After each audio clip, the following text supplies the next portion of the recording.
In this tutorial, I'm going to show you how to publish a Clustdoc onboarding portal. An onboarding portal is a great alternative when you want to provide a self-serve onboarding experience to your website visitors or people online. Let's see how to set it up.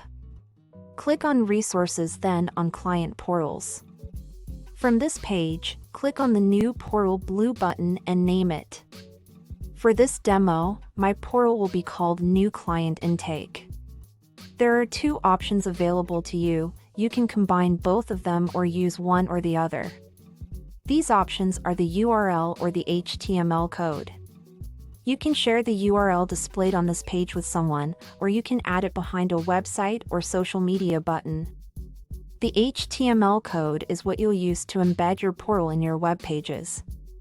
If you prefer this option, copy the code and send it to your developer as soon as you're done setting up your portal. I'm going to copy and paste now my URL in the browser to see how it's going to look like.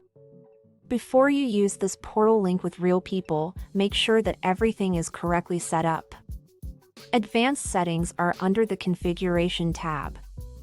In the General section, the first card is related to the generic settings of your onboarding portal. At the top, you have the option to update the name of your portal and put it offline.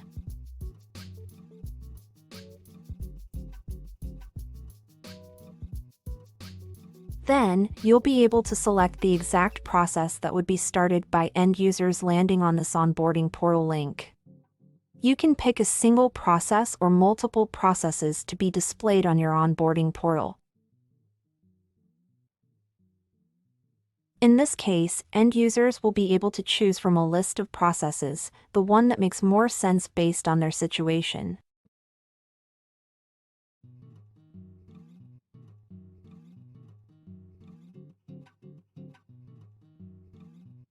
When you only have one process selected, you can decide whether we should display to end users your actual process name or the name you added for the portal.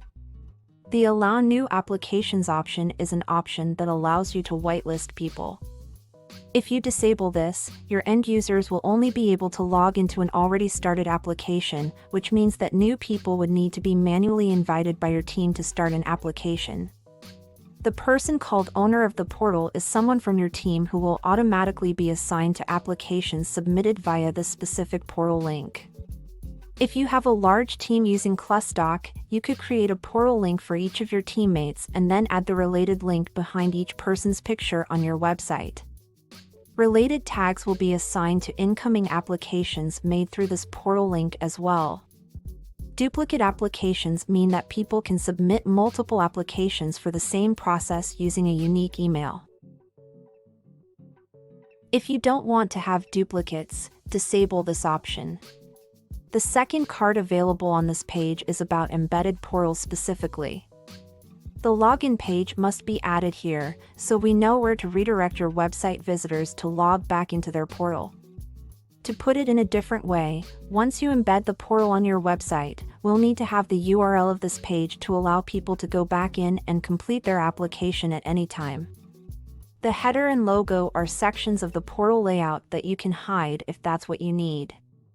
Disable these options if you don't want them to be displayed. Let us know if you have any questions regarding the setup of your onboarding portals.